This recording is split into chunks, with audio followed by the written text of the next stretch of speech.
So welcome to today's Changemaker Roundtable, where we're going to explore RegTech opportunities and challenges. We're going to look at things like consumer data right, consent-driven sharing, markets for RegTech, a global view of financial services innovation, Australia as a tech centre, and also the Prudential system architecture and the change that is happening. And we'll follow up some of the themes that we were talking about with our provocations in our earlier sessions. So we're joined by a panel of global leaders, and you too can join this conversation if you use the Q&A function on the platform, and I'll do my best to get to as many of your questions as possible.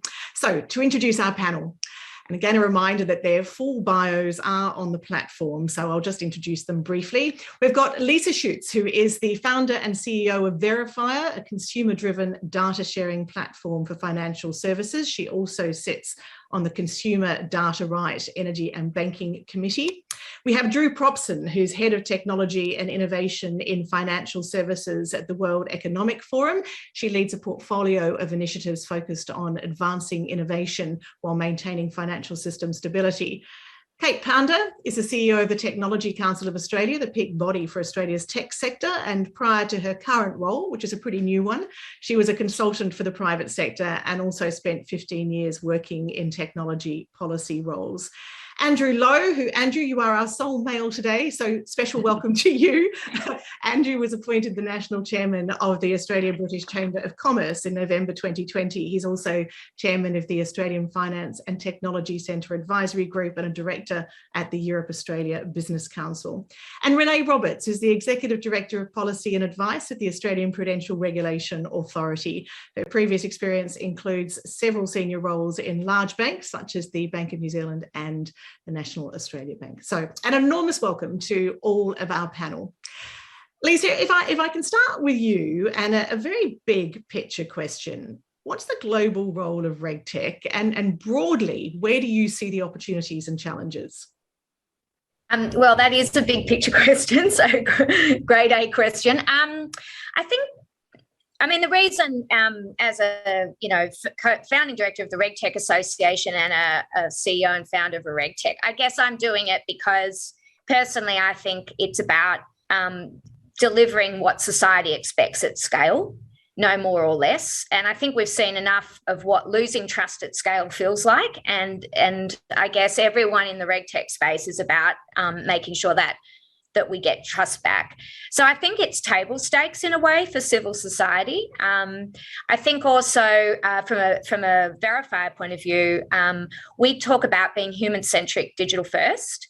And my personal pet hate is tech absent social systems. The answer is we are social creatures and tech has to serve us. And so what I really want to see, and I think what RegTech has the possibility of, is putting a spotlight on putting the humans back in the driver's seat of the car, if you think of it that way. Another way I give an analogy on this is, if you think about all of our sectors, including financial services, as like high-speed Ferraris, you wouldn't drive one without an airbag, would you? And I think RegTech's like the airbag, if that helps. It does. And I guess the next question has to be, though, when you look at the development of RegTech, where are we stuck and how do we unstick? Look, I think that's a really interesting point, because I think we really are stuck, and I'm really happy about the title of this conference. I mean, if we say that it's table stakes about trust at scale, then really, it should be I always think of it as a $1 trillion sector, and it's not. So I think where we're not stuck, and I thought the conversation around Frankie was a really good one. I think the stellar example of what's possible is in AML, anti-money laundering, and that's because all the global regulators got together because they have to handle it cross-border, and they sort of sorted it out. And also it had to be tech digital first, and so there was no question about a manual first presumption. So I think I'd call that as what does work, and then you see all the investment money flowing into that sector because there's global harmonisation and blah, blah, blah. What doesn't, in an example of where it gets a bit more stuck is, in conduct areas of regulation, because I guess, and this is no offence to the lawyers, I did a few years of law and then I dropped out, but I guess the point is, if we were in a physical thing, I'd get all the lawyers to put their hands up and then keep them up if they've done any coding. So I think it's a natural, talking about skills, leaving gender aside, I think if you are not comfortable with something, it's really hard to think about it. So the paradigm shift here is we currently are in a conduct regulation world that presumes paper and humans. And the first, like a paradigm shift, there's a great book about upheavals in scientific thought. It's very hard to get on board with a change in the way things get done if you're not confident and comfortable with it. So my personal request is everyone who's in law who hasn't done any coding, just do it. If your kids are doing some coding lessons, just have a play, because I think that gets in the way. So I think ASIC here in Australia did a good job with their RegTech, if not why not presumption. But I think that's one of the things to unblock it, is to say, why not? Instead of why. That's, yeah. Lisa, thank you. Again, lots of questions there that we can continue to pursue. And Drew, if I can bring you in, I'm not sure whether you want to respond to anything that Lisa said then, but I was also going to ask how you saw opportunities for RegTech, particularly around financial inclusion, which has obviously been a very big theme from our provocations in the earlier session. Yeah, thank you, Ali. And first of all, just thanks so much for having me. I think we would all agree this is a really, really important conversation. So a pleasure to be a part of it. I can really just build off of what Lisa said. I think what she articulated is spot on with my views as well. As it relates to financial inclusion, I think one of the most important things is to maybe just start off with the definition of financial inclusion and what are we trying to achieve, and then same thing for RegTech, right? So on financial inclusion, it used to be that we would think about it as just access to financial services. And now we're thinking about financial inclusion much more broadly. I think the community holistically would more or less agree that we're looking at access to financial services, but also access to quality and affordable financial services that ultimately then lead to financial well-being. So if we take that and we think through, well, how does that really link to RegTech? The kind of obvious answer is that if you think about compliance is very expensive, and it can be a prohibitor for reaching or serving certain populations at low cost, right? So if we're able to automate or enhance reporting and risk management, that automatically just streamlines such that we're really reducing our costs, and that we could ultimately not just offer products and services to a larger population, but also really think about targeted products and services, and so constantly enhancing those services. So that's maybe the kind of low-hanging fruit, the easy one. The other one is, I think if we just think through, maybe if we expand the definition a little bit of RegTech and we just think about the transfer of information, of data between public and private sector, the more data that we can capture, we're definitely moving even further on the digital front in financial services to having a digital global financial system. And there's a lot of data that we have. We have to, of course, be careful with that data in terms of data privacy. But the more that we can look at that data in aggregate and really share with public sector some of our findings, some of the ways that we're seeing that financial products and services are being used, what populations are using them, what populations are potentially being excluded. The more we can do that, the more that we can also really help shape policy and maybe certain incentive programs to get different populations on board to help them feel comfortable with the technology. So just to say, I think there are endless opportunities, and we're really still early stages for RegTech to reach its full potential there on the inclusion side. At the same time, though, Drew, I guess the greater we adopt technology, it obviously has huge advantages. It also brings new risks. How do you, around the inclusion space, see the issue of risks and mitigation?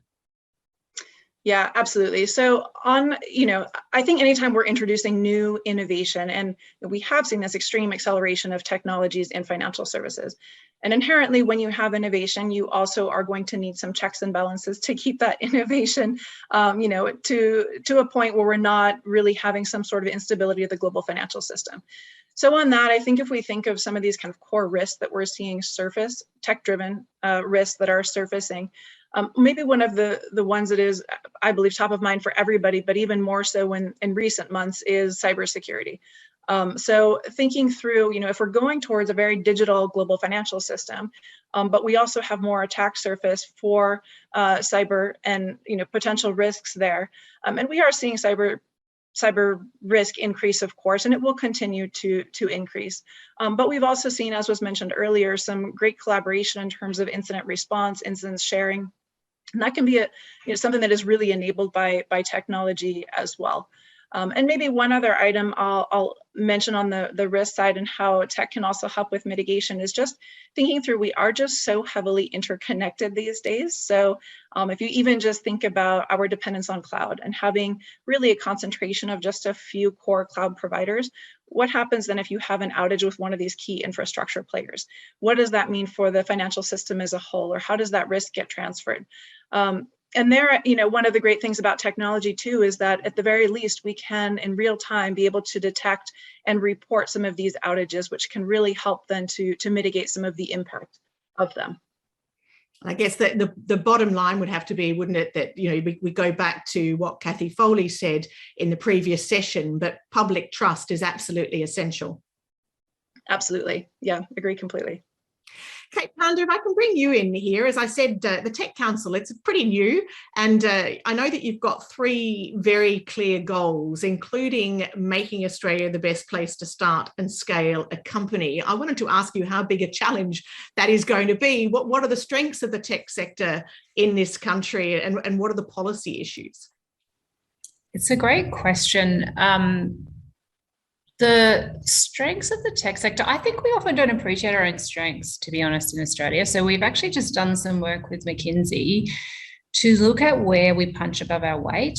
And what we've found is that there's 4 parts of the tech sector that between them have generated 95% of all the value, if you measure it by companies, over the last couple of decades. And those 4 sectors are B2B software, and that's probably one of the biggest and most diverse sectors, and I'd put often RegTech in that category. The second is B2C software, so that might be things like marketplaces such as Seek and Domain, for example. Then we have life sciences and health and medtech, although that's actually most of the value there comes from 3 companies, which is CSL, ResMed and Cochlear.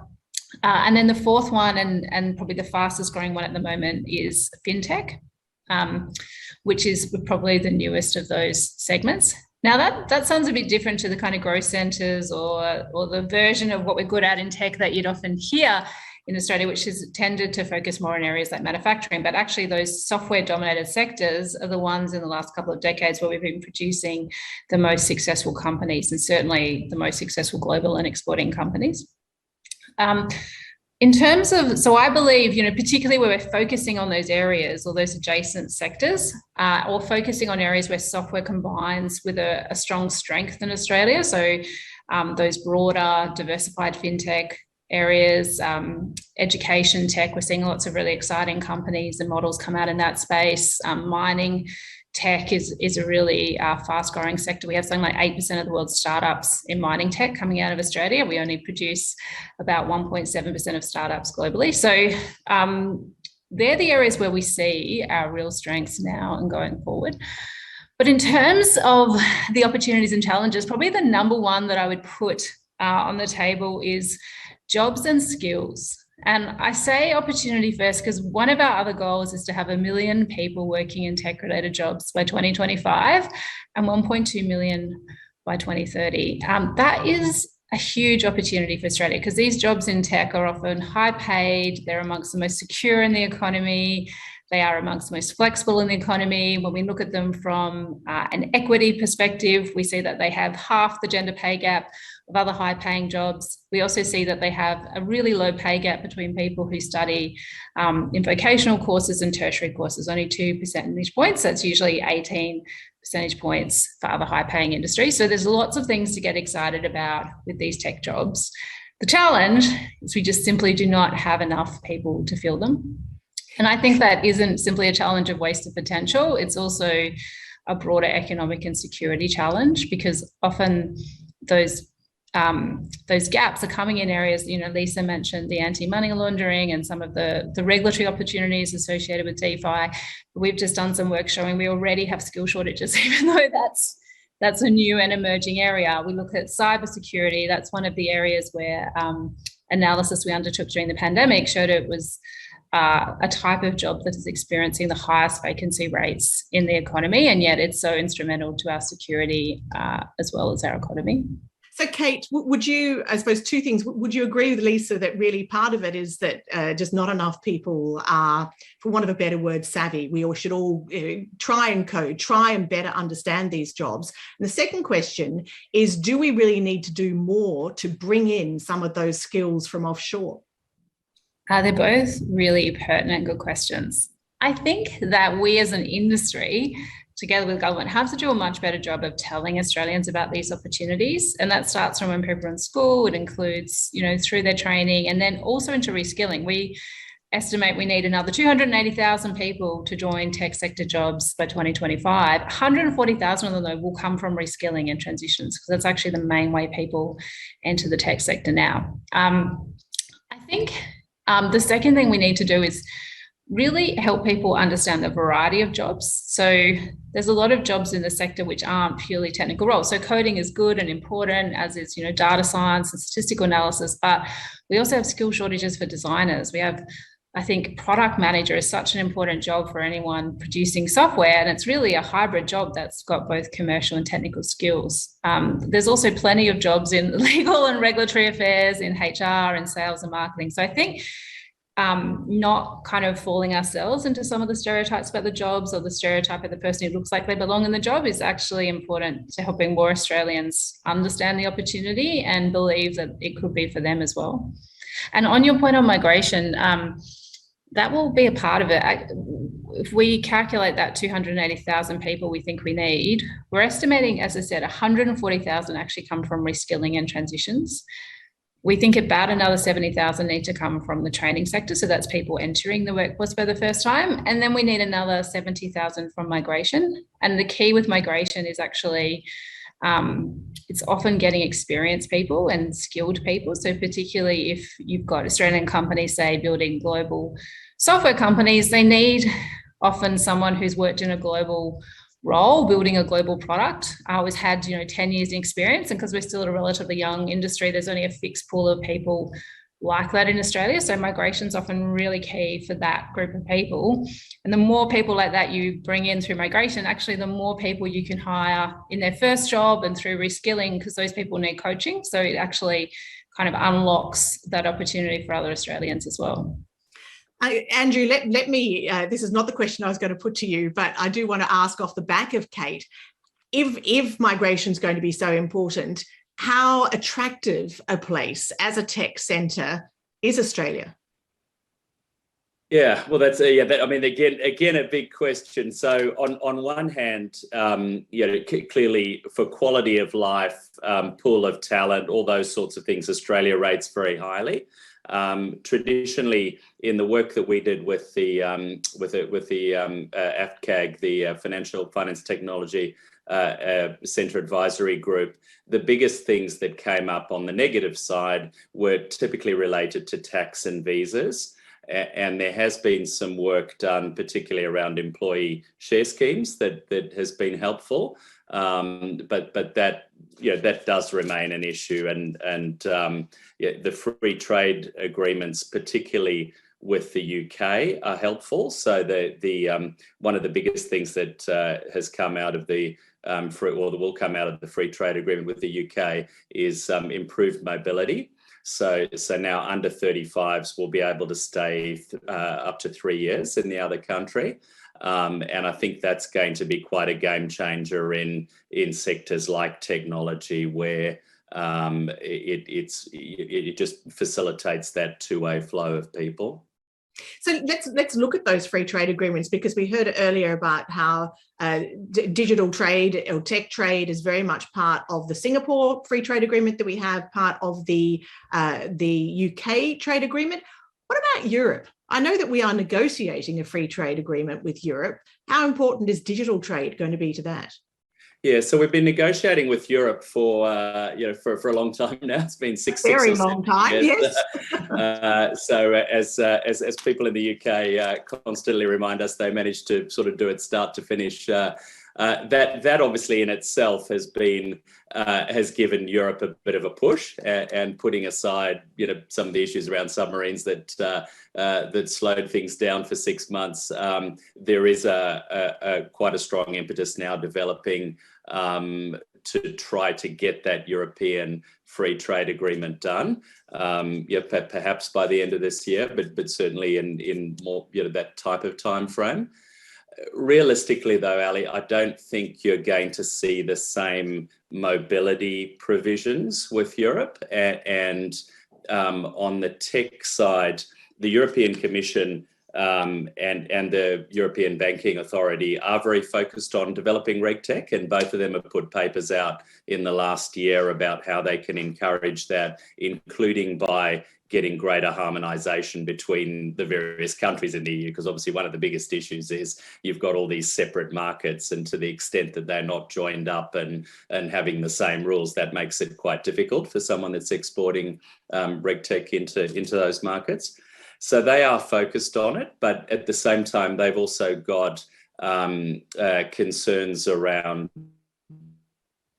AI, facial recognition, privacy has always been a strong issue. So there's that sort of countervailing thing in Europe of maybe being a bit more nervous about how quickly some of these things go, whereas in the UK they're very much seeing Brexit as an opportunity to take some thought leadership, to be more flexible, and to really use that flexibility as a comparative advantage in building more fintech generally, but RegTech in this particular context. And that issue of harmonisation I'll come back to, but just before I go to Renee, Andrew, I did want to ask you, I mean, you mentioned Brexit there. There have been so many big changes across the trade and the economic and the business landscape in the UK and indeed in the EU. And on top of Brexit, of course, the pandemic. Are there any particular shifts that you'd pull out or call out for this audience that they really should be aware of? I mean, that's an interesting one that you just mentioned, that it's been used as an opportunity in the UK for maybe a bit more nimbleness. Yeah, I think it has. And I think that's probably the biggest thing I would highlight, is that it has been an accelerant. The more generally, globally, obviously, the pandemic has accelerated the shift towards identity verification, AML, and those sorts of things going online, just because they've had to. You've had to do that when you can't have as much physical contact. But I think in a more general sense, you've seen the City of London, the FCA, all these people, very much putting a lot of focus into how can we use our regulatory environment as a differentiator and attract more business here, and that is working. The UK is now the second largest RegTech market in the world, and I think growing at a fairly rapid rate. Renee Roberts, if I can bring you in now, it's a huge moment, I guess, for financial regulators. Can you give us a potted version of what APRA is doing in terms of digital transformation and what's driving the changes from the regulator's perspective? Yeah, thanks, Ali. So there's probably two key initiatives that we have that if you're interested, you can read our corporate plan. One's data-enabled decision making, which is really about the way we collect data and then the way we use it, and also using that for more automation and helping us to make those sort of decisions. But the one that I'm just as excited about, probably more excited about, is modernising the Prudential architecture.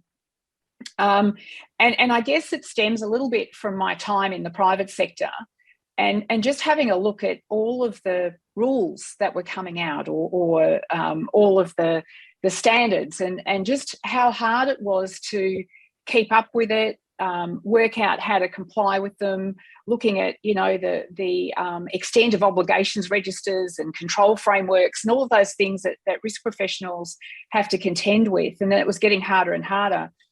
And when I joined APRA, you could see why, because as Lisa mentioned, we have paper-based regulation, we have Prudential standards, which are legal instruments pretty much. Then we have guidance, then we have FAQs, then we have letters to industry. We have all of this stuff. It's all cross-referenced and interlinked. So you can't read a single Prudential standard without having to go to probably half a dozen other ones. So it makes it hard for everyone. It makes it hard for industry to comply, I think. We hear lots of pain from industry about reg burden, but they're not much specific, just that it's really hard and really expensive, right? So then we also know that our rule book itself is really hard to maintain. We have people that are having to, we update one of our standards and then we have to update a whole lot, and it's all done with manpower, humans. And then it's also difficult for our supervisors because our supervisors need to supervise to this rule book we have. So what we're doing is a few things. So one is we are thinking digital first, which means we need to think differently about how we write our standards. Rules as code is something that we are just touching on, and I think is going to be really important. I mean, one of the things that's difficult as well is to understand, like, what is a rule versus what's a principle and then what's guidance. And if we could get clear ourselves on what the real rules are and then tackle those as rules as code, maybe the RegTech industry can pick those up and help industry then, ingest those rules into their own sort of systems and practices a bit easier, and then design, better controls. We're also looking at how we digitise our Prudential framework, and what we mean by that is really making our Prudential framework accessible. So, and not just by a standard. So, for example, we have APS 220 on credit risk. At the moment, you need to know that it's APS 220. You need to search on APS 220. Most people use Google to search. Surprise, surprise, the version it brings up isn't the most current version. It's just the one that's been hit on the most. So invariably, if industry is looking for the most relevant standard, sometimes it's pretty hard to find, and when we're not even sure if they've got the most current one. So what we are in the midst of doing is digitising our framework so that you can search it. You can search it on credit risk. You could search it. I'm a director. What do I need to know? What's the latest news? What do I need to know about mortgages? What's the context around it? And so we're working on that at the moment. We've built a prototype. It's very exciting, but we're now in market looking for probably a more robust solution that we can use ourselves internally to help us automate a lot of what we do, but also for industry to make it easier. And then as we do that, and then obviously get the fantastic data that we can get from digitisation, we'll then be able to see what are the rules that people are most interested in, and then we can start to inform our journey going forward about how we can codify some of those rules a little bit easier. Machine readable standards as well. So we're trying to enable both the RegTech industry and also ourselves, really. I guess, Renee, that the journey that APRA is on just sounds like a nightmare, I'm not afraid. I mean to a certain extent, you're retrofitting, aren't you? I mean, if digitisation is going to provide clarity, I mean, is it all doable? Are you very confident? And if you are confident, what sort of a time frame are you looking at? Because the Prudential architecture is massive. Yeah, I am confident. One of the things that's always interesting about technology is, I think, the ideas and the opportunities and the use cases are sometimes ahead of the technology itself. And I've found that through my entire career, but it does get you there. I think this particular strategy, or this part of the corporate plan, it's a 4-year corporate plan. So we're starting now. We've made a reasonable amount of progress to digitise it in the first instance. So that's That's, people have been surprised at how quickly they could do that. The big shift, and I think Lisa touched on it as well, about we're not just talking about lawyers, we're just talking about policymakers in general, and I'm one included, about thinking about how you write policy for digitisation, which is very different to how you just write a PDF document. You've got to think about tagging, you've got to think about consistency of language, you've got to think about real simplicity of language, and the benefits from that itself, and seeing the shift in my team in the way they're approaching their work now. It's incredible, because just the digital first mindset means that even if it is paper-based, it's going to be easier to read and easier to understand, because if we write for digitisation, we have to write that way. And for me, I think the opportunity is huge. When will we be done? I don't know. I really don't.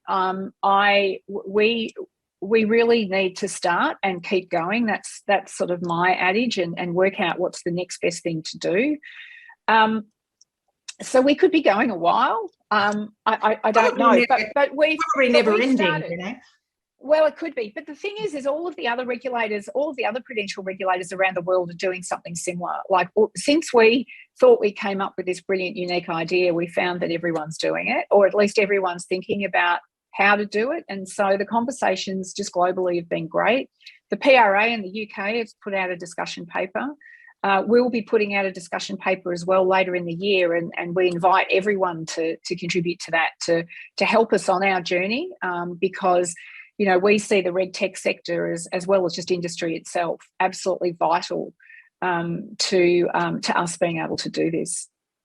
I should. This is probably a very opportune time for me to remind people that you can ask a question by just going through the Q&A. Don't use the chat. Go through the Q&A button on the platform. I also just wanted to point people in the same space where the Q&A is. You'll also see that there's a poll that is running if you're a RegTech seeking to export, which markets present a priority for you. So do take part in the poll while you're listening to this session. But Renee, there is a question for you, and I've got plenty of other questions for the panel myself, but I will put this one to you.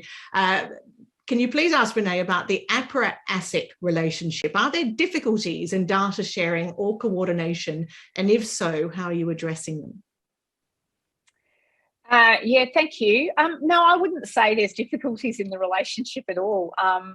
We work very closely with ASIC, and we have quite a very good relationship. And I suspect that there's conversations happening as we speak with ASIC, and then all day and all days of the week. So no, we get on very well, and we very much recognise the role that we both play in the sector as the twin peaks of regulation. And all of our regulated entities are also regulated by ASIC, and so we are conscious that we need to work very closely together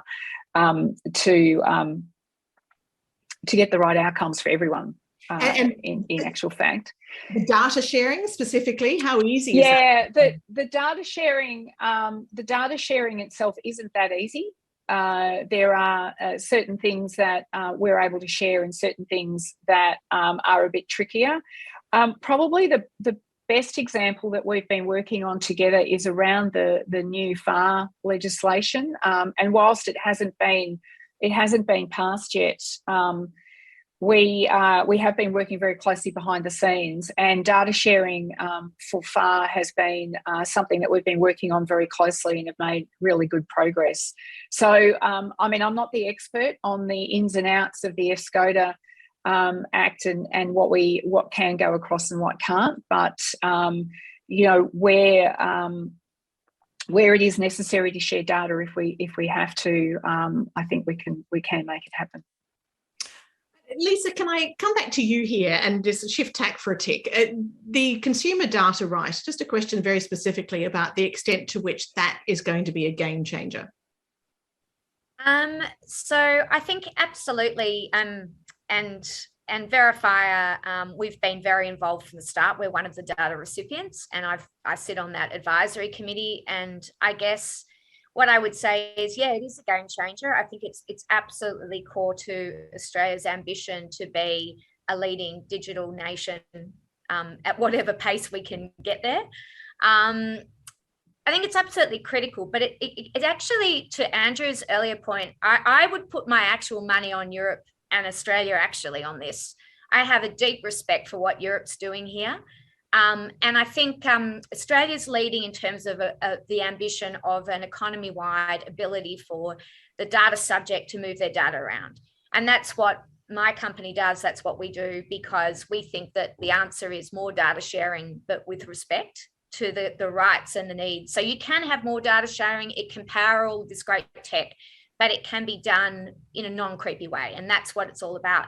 I think Europe is actually going to be very aligned to Australia here as well, as is the UK. Everyone who's into GDPR, basically, because, and Europe's just passed that new data intermediary legislation, which is fascinating, because that's talking about the Internet of Things. So if your fridge is on the internet, okay, it's not a person, but gosh, it tells you a lot about what you're doing with your fridge and, you know, when you eat, blah, blah. So I guess the point is that I'm really excited about that. And I think Australia really is in the forefront. But I can say one more thing on that. And this is just a shout out to everyone.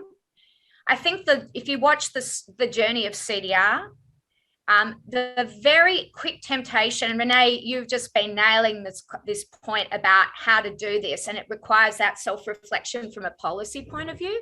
I think if you ask anyone who's been involved in the CDR from inception, it's really easy to think it's a consumer data right, but it's actually a right to move data around to get things done. And there is also a layer of innovators, RegTech and other aggregators who are perfectly capable of solving the complexity. So I guess the error and the risk here is that, unfortunately, what happens whenever anyone gets into data or tech for the first time, they see all the detail and they think they have to control it. And I think this comes to the point you don't. There's a whole sectors can step in and support that. So it actually comes back to the point of be clear on the principles, be clear on the goal, and leave room to orchestrate a sector. And I'll just give one call out of an agency that's, I think, done a really good job. The Australian Tax Office, the ATO, are rock stars at this, because they managed to orchestrate single touch payroll without lifting much of a finger. I mean, I know it was a very big project, but they basically they got the industry to sort the standard out, and they got the industry to work out how to share it. They just said, we want the data, send it to us. Now, I know it's oversimplifying, but I guess what is a danger here is, I think Europe's doing a really good job of saying what it wants. And now, hopefully, with some harmonisation and maybe some Australian tech companies and some British companies, we can all work together. But sorry, that's a big long blurt, but I guess the what doesn't work is policymakers writing data standards necessarily, if that makes sense. And look, you also, Lisa, brought up harmonisation, which I'm going to get to in just a minute. But before I do that, I wanted to go back to Drew, and in the same vein, I guess, as on the consumer rights side, there is this huge movement towards ESG. And I'm curious to sort of find a little bit more about how that's driving, how that's being driven, and how far it goes beyond, I guess, just box ticking. Yeah, this is a big and important area, right? I think we would all agree that on the ESG front, it's top of mind, not just in financial services, but pretty well every industry now, which, as it should be, right? I mean, we're talking about, now at the point where it's an existential threat. So climate change in particular needs to be, really front of mind. So the E component of ESG, I would say, is front of mind for everyone, heavily being worked at. We're looking at, different metrics in different regions and attempts to harmonize these different metrics and come up with reporting requirements. So for those that are interested in the RegTech space, I would say, keep your finger on the pulse of what's happening on the climate front there, because I think there are going to be some real opportunities to be streamlining some of the compliance that comes out of some of the requirements for reporting on the climate front. On the S front, so that's E. On the S front and the G front, I would say these are much more much more fluid, and because we don't have this kind of core end goal on these, it's a lot more difficult to measure. So I think we're going to see those areas continue to be maybe industry specific or even sub-industry specific, and it's going to be a little bit harder to really measure and then come up with regulation that is appropriate for those components. So I would say watch the S and the G, and for those that can be particularly creative about it and be able to have measurable impact, it's a great space to be in as well. But I think that those are going to be a little bit more slow going than the E component, which is, again, probably appropriate because the climate is just such an urgent crisis that we need to be paying close attention to. And Kate, from the Australian Tech Council's perspective, how important is ESG? And I guess we just heard about the E, but when we look at the S and the G, and we go back to those issues of trust, don't we? And social license. Absolutely. And I think it's very important to the industry for a number of reasons. The first is that if you go back to the description of where we have strengths in Australia that I mentioned at the beginning, something like business-to-business software is probably our top area, and closely followed by areas like fintech and medtech and health. And the thing about that is the types of business models of people working in that space are ones that start with trust and start with strong relationships with the customers, because they're typically a subscription model. You're typically supporting a business in a core back-end process, and if anything, helping the business to comply. So, for example, in Australia, we've been really successful in areas like accounting software, in payroll software, in rostering software, etc. And so that means that right from the start, the incentive of the business owners and the company is to help a business get those things right. And also consequently, they have a very trust-based relationship with the customers because the customers pay them for the service. And so the companies, have zero incentive, for example, to misuse data or to sort of act in a way that might breach social license. Again, if anything, their incentives are aligned to acting with trust with the customer. And I think that's just a fundamental point to understand about our market and what we're good at, because it's different, I think, to some of the debates that have happened overseas where the markets are often dominated by B2C propositions. On the ESG more broadly, I think that this is something that's very important to the industry. I know it's an issue that comes up with my members. We're really keen, for example, to diversify the number and type of people working in the tech industry. That's a big priority for us, and we were excited to see some initiatives on that in the budget.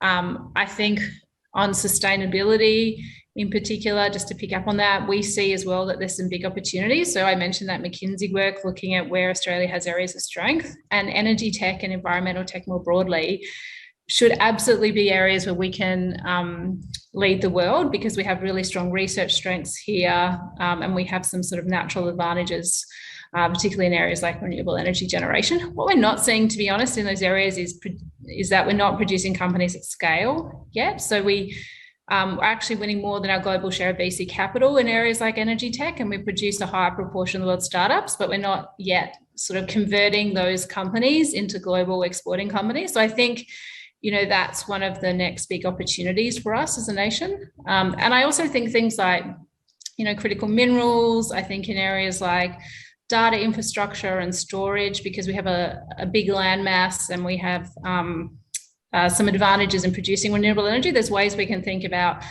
I say, sort of not recarbonizing the economy in data that I think are different to some of the other markets in our region in particular, like Singapore and Hong Kong. So they're the kinds of, broader advantages that I think we should be thinking about now and planning for as more and more of our economy digitizes.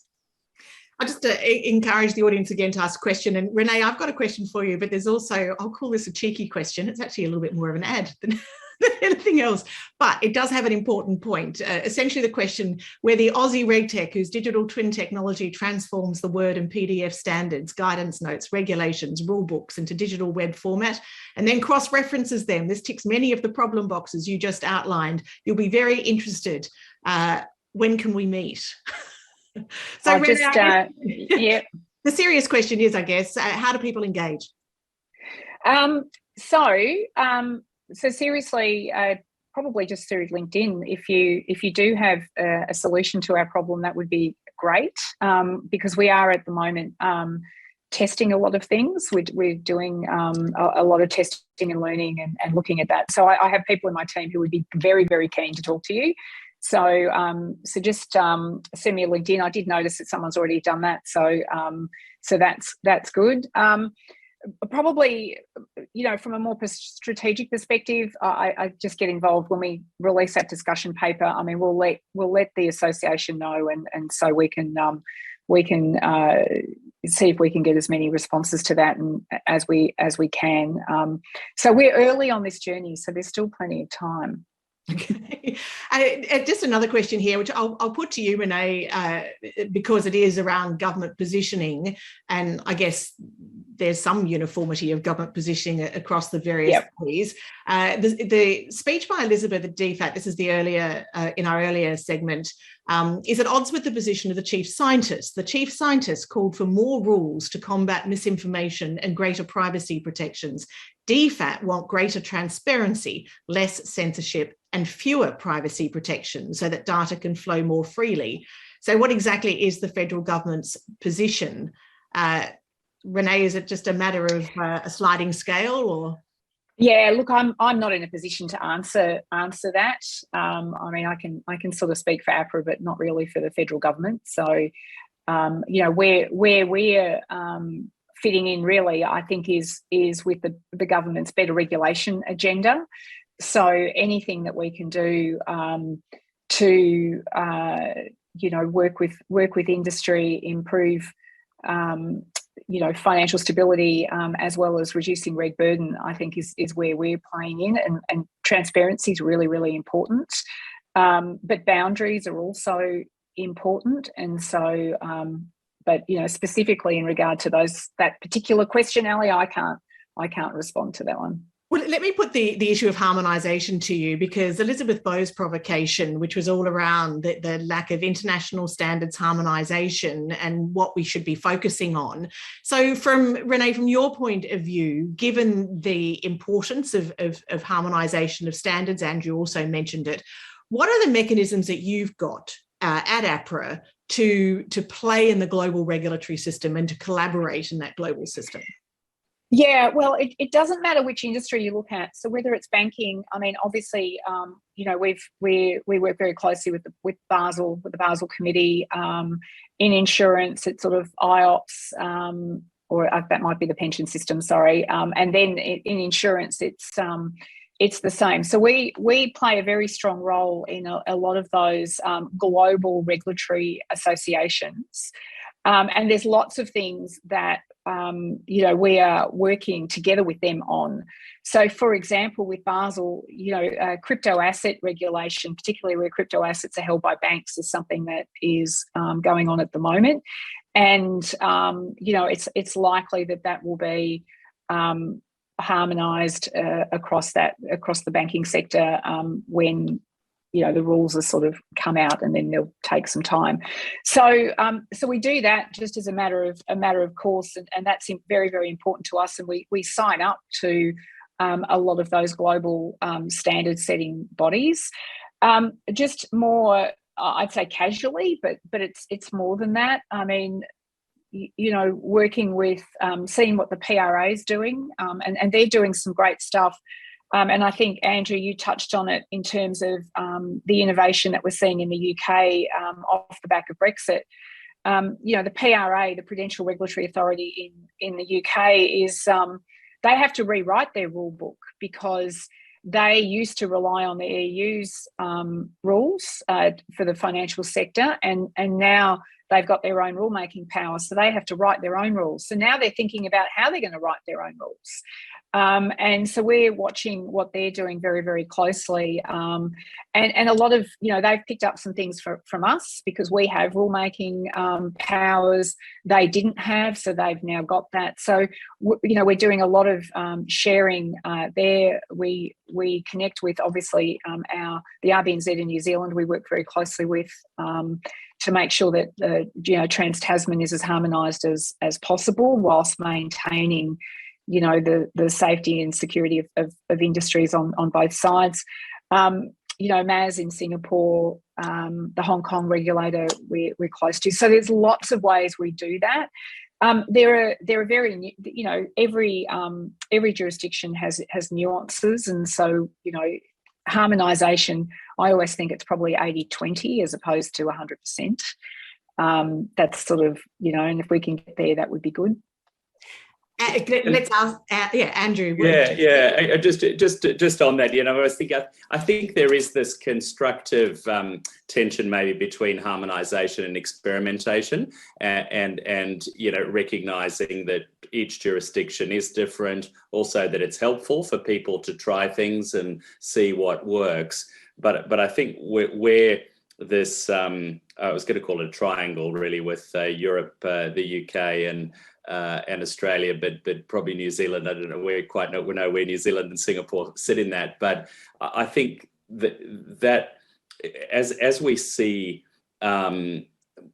these more service industries becoming important, those values alignments are going to be important, because the starting point on all of this is, how do we feel about privacy? How do we feel about how important transparency is? How important, and so you really can only harmonise where there's a common understanding of where you're trying to get to and what are the things that are more or less important in all of that.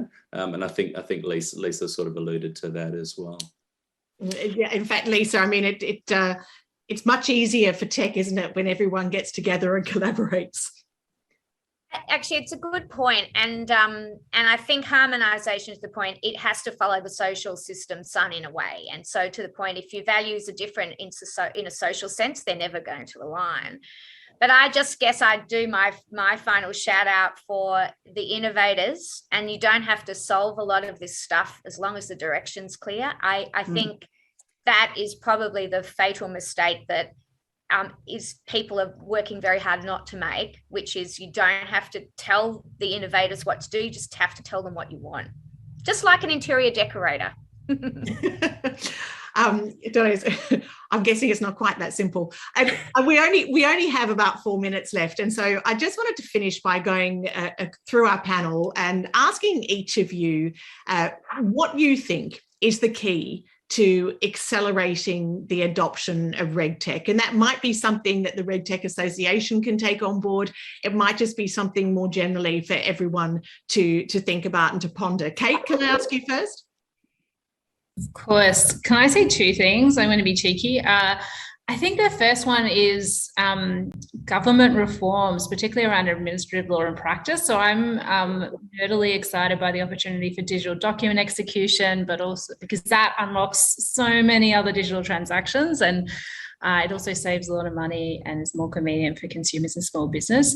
The second thing, though, I would say is that skill and jobs question, because we can create as many opportunities as like, but if we don't create the opportunities and the pathways for people to work in the jobs, we're not actually going to realise our full potential.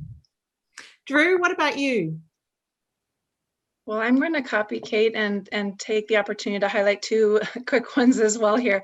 The first one is sandboxes. So I think it's really important to have an opportunity to be able to experiment in a controlled environment with RegTech. And then the second one would just be greater collaboration, or keep the collaboration coming. And that this doesn't need to be just public-private. This can be also public-public cooperation. And this gets to the comments earlier around regulatory harmonization, and as well as private-private. I think there's a lot of room there for private-private collaboration that can be helpful, then particularly in collaboration or in connection with the public sector as well. Renee? Well, I think digital first. I think just particularly for a regulator is just thinking digital first in just about everything we do. And Lisa, I know you did your final shout out, but do you want to have another go? Oh yeah, no, thank you. I'm very appreciative of this. I've got two to add. Find the digital first, I think we all know. Find ways to say yes. The number of times we've gone and with something that no one's thought of in the market, and people can't, I've had this, and this is the one that kills me. Well, we can't say yes. We don't know how to do that. We can't say no because we really want you to do it. So we're going to say no for now. How about yes for now, because we've kind of found a way to do that. That would be very cool. The absolute glass half full and the optimistic approach. Andrew, can I ask you? Look, I'll finish. I think a lot of it's been said, so I'll finish on an optimistic note too. There was a survey that the FCA did in the UK of customers of RegTech, and it ended up that I think it was about 89% of customers were satisfied with the RegTech products that they were getting. And I think that gets to some of the things that have been said, that if regulators can say what we want from a policy and values perspective, the market is incredibly efficient. There's more than 1,000 of these RegTechs out there, and they will come up with the solutions. And to the extent that there are issues like interoperability, which is one of the other things that gets raised, again, the market will solve that. Companies will combine, solutions will be put together. So I think it's a very bright future ahead. I do love that. It's always good to finish on an optimistic note. And I will just encourage people to go and vote in that, well, not vote, but give their opinions in that poll that is running on the platform. So to Lisa and Drew and Kate and Andrew and Renee, an enormous thank you for your time and your insights this morning. And thank you to all of you for being part of this. So much to think about in terms of challenges, but I guess finishing there on the opportunities is the best part of the conversation. We'll be back tomorrow looking at regulatory and institutional reform in the financial system. So do join us tomorrow at 8 o'clock, where we'll follow the same format. But until then, stay well and thank you again.